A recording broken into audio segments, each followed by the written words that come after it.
Hi, I just want to take a minute to look at charcoals and not just recommend but ask everyone to use charcoal in the coming week 4, when you'll be working from the model, which could be someone who's posing for you, or it might be you posing for yourself, regarding yourself in the mirror.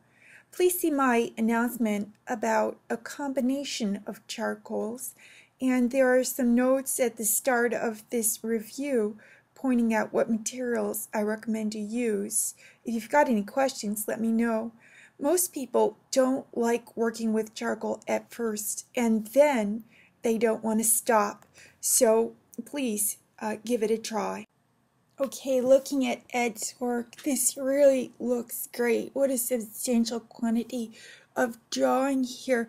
Well, I'll just start at the top with the skulls. And the first thing I see is the subtle gradations that are showing how the form is round. And the next thing I notice is that it's quite possible that the side view is a little long from the forehead to the back of the head, which is actually the opposite of what most students tend to do. Now, if there were anything else to suggest, I'd say check the teeth in that side view and note that they should probably be horizontal where they meet. And this is a matter where understanding how checking level will help you. And I want you to read about that again this week. Now, taking a look at hands and feet, things look really nice.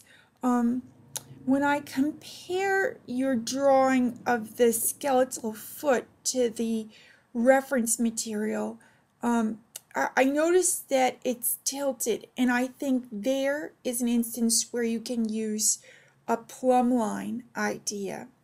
One little note, we were trying to figure out how the thumb was proportioned perhaps earlier on in the muscled view. And after some reflection, I think maybe that wrist is a little small. Maybe that's what's making the thumb feel just a little odd. It might be that the ankle is a little wide on your muscled foot also. But overall, a very fine job. So here's Michael's work, and what a fine job. He is very bold with values. He lets the darks go really dark and the lights stay the white of the paper. And in this way, the skull, for example, just seems to shine. It's as though it was polished. Now, let's just check the proportions there. If Ed's side view was perhaps a tad long, I'd say Michael's is a tad short. Also, in the front view, maybe make the forehead a little higher. Remember that the eye lines could behave as an equator midway down the head. Muscled hand and foot look good, and same with the skeletal versions. In truth, I think that the foot is probably a little larger than the hand, so this has the impression of being an adult's hand and the foot of a youth. Well, here Diana's work, and will you look at how she's brought her skull drawings into a design program, and she's labeled everything. Marvelous. Now, let's see. I've mentioned before the width of the skull from forehead to back of the head with the side view, and here's another instance where there could be more room there. And this is something a lot of artists struggle with as students. So I just want you to note that dimension, that width. The brain goes in there, so think of the shape of the brain. Now, let's see. Boy, I really like that frontal view of the skull. The hands look good. I feel as though the back of the hand is a little short. The wrist starts soon, and it might be just a bit narrow. With the feet, I would exaggerate the length a little more. I do think that these medical views are a little awkward to look at and comprehend, though. So here we have Ellen's work, and things look good. Ellen's been working with charcoal, which was a brave thing to do. There are some notes for everyone about making marks with charcoal. I put that in a discussion and also in announcements to be sure you saw it. Now, I'm looking at the frontal view of the skull, and I'm noticing that the eye sockets are a little off, and I'd say use the grid idea. There's also info about a grid and or a viewfinder in announcements. Here's some nice work from Erin. Gee, look at those skulls. They look really dimensional. I like the strong contrast there.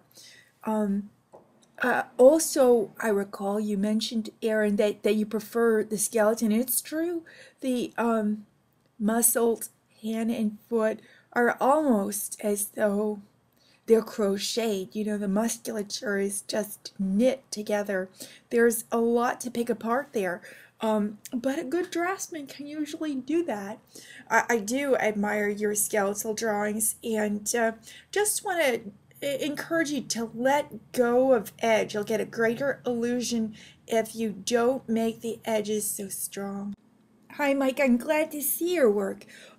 Here, looking at this skull, I noticed that you got the width with the side view, you know, from the forehead to the back of the head. That's something a lot of people miss. Now, something that did trip you up is the eyes. The eyes are much lower than we expect. So you want to put the sockets lower in the skull. Now, I think you need to practice comparative measuring, and I want you to pay special attention to that in the reading I've assigned for the coming week. Also, check plumb and level. Those will help you too. I'm noticing in your hand, your thumb on the muscled hand is kind of long as a finger. So this is something comparative measuring will help you with. Here's Sarah's work, and it looks quite good. Gee, she's the one person who didn't shy away from really detailing the musculature in the hand and foot there. You know, I'm talking about the idea of checking level, and that's something that would help you, Sarah, in the frontal view of the skull and the eye sockets at the brow. They're just a little bit off. Thank you for giving us this picture showing the scale of your drawing. Hi, Ryan. Nice to see your work. You know, I'm looking at your skulls, and they seem pretty good. Actually, I can tell you've really spent time looking hard at the subjects and drawing them. Thinking about the frontal skull, I believe you can get the shape a little better if you go to the most extreme edge, say, up top left, and drop a plumb line down. Then look at the empty space between the plumb line and the side of the skull, and that's going to help you understand its shape. Please make sure that your drawings don't get cropped by the scanner in future. Olivia, I can see some close observation here of these subjects, which are rather difficult to draw, in fact. You know, I think your side view of the skull is stretched wide a little bit, which is actually typically the opposite of what happens. So I want you to check the height against the width. That's called comparative measuring.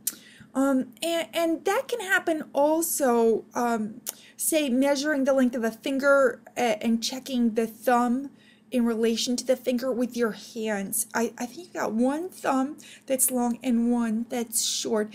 And another idea is level. You know, if you hold a horizontal so that it's touching the tip of the big toe, that horizontal is going to help you better see the arc of the toes as they get shorter toward the little toe.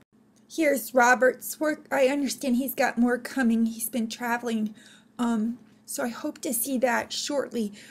These look quite good. I like the skeletal hand, and I'm taking a look at the muscled one. Robert, I want you to check the width of the wrist and notice how it's more square and less conical.